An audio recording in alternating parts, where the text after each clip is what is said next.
Everyone's asking the same question. Should I buy in 2026? The November 2025 numbers paint a very confusing picture. Detached homes are down about 9%, while condos are down about 1.7%. So to answer the question, it depends on what you're buying and what you're planning to do. Today, I'm going to go over November 2025 real estate numbers to give you an idea if you should buy, wait, or move up in 2026. I'm going to be using real data, not headlines. And I'm going to share a story about one of my clients that did a move up from a condo to a semi-detached home in the last few months, just to give you an idea what it feels like to do a move in this market. But first, let's unpack what the November 2025 telling us. So let's start off with looking at some numbers, especially at the top of the market. We're looking at detached homes. What's happening with detached homes in Toronto? So the average price of a detached home in Toronto right now is sitting a little bit above the 1.5% mark. Prices have come down when you look at it year over year, about 9%. And sales, one thing to notice is that sales activity is slower. We're down almost 12% in sales. So what do these stats mean? It means that there's some pressure on the top of the market right now. The detached homes, the homes that are usually the most expensive in this market. There is downward pressure in terms of price. So prices have come down. That means that sellers are finally coming to conclusion what the reality of the sale prices are. Sales are down as well. That means that there's not as many buyers in the market. So buyer confidence might be slower, but they could also be trapped in a home that they can't sell right now. I just did a video on that recently. There's some sellers that purchased within the last 4 to 5 years, maybe at the height, maybe they overpaid a little, and they're trying to sell now for at least what they bought for, to at least recoup some costs. But some sellers are not willing to do that, and those are the ones that are not coming into the market. But having said that, it just shows that the detached market right now, there are opportunities because sellers are seeing that the market's slowing down. Their current neighbors are actually selling for less than the other neighbors that sold a year ago. So, and this is where the detached market is trending towards. So let's talk about semi-detached homes. The average sale price for a Toronto semi-detached home is just shy of 1.2 mil. Year over year, when I talk about sales, we're up about 1.5%. So pretty much the same. But here's the kicker. Prices are down about 4.5%. So compared to the bigger detached homes, semis are holding the demand. Sales have not come down by much at all. It's pretty much the same as last year. So when we're looking at the semi-detached home segment in Toronto, just to look at the stats, it shows that it's pretty resilient. There's a good amount of demand that's keeping from the prices from falling as much as the detached homes. Demand's still there because it is the sweet spot for move-up families. These are families that are moving from condo and condo townhouses or even a rental to their first home. And usually the semi-detached segment is popular. It's very popular. And I'm seeing it as well, though. We just sold one recently on the West End, and we had 3 bully offers. So it looks like there's enough demand to keep the semi-detached segment afloat. It's still going strong right now. Even though prices have come down, it's a very active property type. And next, townhouses. These are freehold townhouses. Year over year, sales are up about 1%. Prices are down almost 4%. So just like semis, townhouses seem pretty resilient in this market. As you can see, sales are slightly higher than last year. Prices have come down a little bit, but not as much as detached homes. And townhouses is usually the middle ground between a condo or condo townhouse and a detached house. And buyers 100% recognize the value there. So next, let's talk about what's in the headlines the most. Condos. When we're looking at the amount of sales, down almost 22%. 22% in sales. That's a lot less activity. Prices, strangely enough, are only down 1.7%, just shy of 2%. So let's reiterate that again. The sales activity, the amount of sales have plummeted. Like 20% is huge. But prices has been pretty resilient. It hasn't moved much. Even throughout the whole year, it's been averaging about 680, 690 a month or 700,000 right now. But if you look at the average sale price of a Toronto condo, it's pretty much been fluttering around. It seems like the major correction has happened. But seeing a 20% drop in sales activity, that might soften prices a little bit more because buyers will have even more choices. And the sellers, we're probably going to start feeling the quietness of the market. But when analyzing the numbers, the data, it looks like a lot of buyers have pulled back from the market and sellers haven't come to realization in terms of the reality of pricing, hence why prices haven't dropped. So the transaction that has had happened so far in the month of November, sellers that are coming to conclusion what reality the prices are finally making deals with buyers. But the other ones, they might be out to lunch, overpriced. So instead of saying the market is dropping in the condo market, it's sort of frozen right now. But what does that mean? It means that there are opportunities to be had. There's lots of choices. Even right now, we have a one bedroom listed in the downtown core under 550, seeing about over 500 other listings that are exactly like ours, when only about 100 of them sold in the last month. So what does this mean if you're planning to move in 2026? Let's talk about first-time home buyers first. These are people who move from rentals, their home, their parents' home. And as a first-time home buyer, most likely you're looking at a condo or a condo townhouse. And here's what the numbers are saying to you for condos.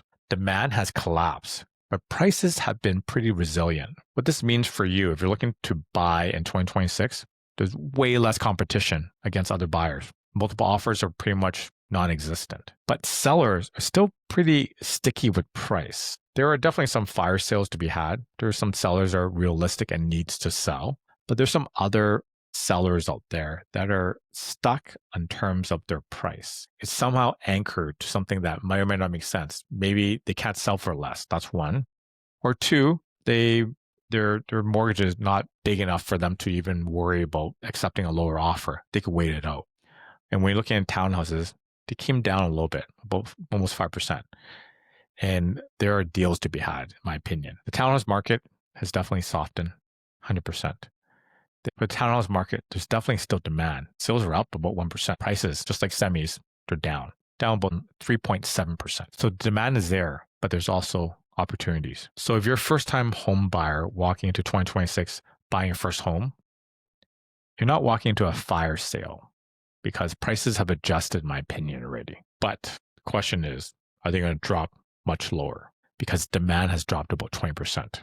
So if you're planning to buy in 2026, the pros is that you have negotiation power. You can negotiate hard and you have choice, which was unheard of before. You get to look at a bunch of condos, think about it, compare. It doesn't look like there's going to be any rock bottom prices right now. But when you're looking for a condo, I would start with the ones that have been on the market the longest and negotiate with those first. And this is a market where you can actually breathe. You can do inspections. You can definitely negotiate conditions. That was unheard of a few years ago. And you can structure a deal that works with your life. All of these were not possible back in 2021. So what does the data mean for move-up buyers? These are people that are moving from a condo or condo townhouse to a semi-detached, detached home. So this reiterate the numbers from earlier. Detached prices are down about 9%. Semis are down almost 5%. And townhouses are almost down 4%. So everything's at a discount right now. And condos are on 2%. So in other words, houses have dropped more than condos in percentage terms and for dollar terms as well. So think about this. When the next property that you want has fallen more than the one you own, that gap is shrinking. So let me share a story with you. My clients, Emily and Jason, who just did a move up recently. They bought a 2-bedroom condo in Liberty Village probably about 7 years ago.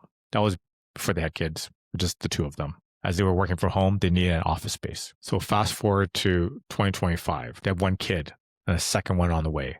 Their 800 and something square foot condo starting to feel tight, very tight. And they were thinking, did we move up in 2025? This would be the later half of 2025 because they reached out to me at the beginning of the year. Well, their condo value dropped since the height, 100%.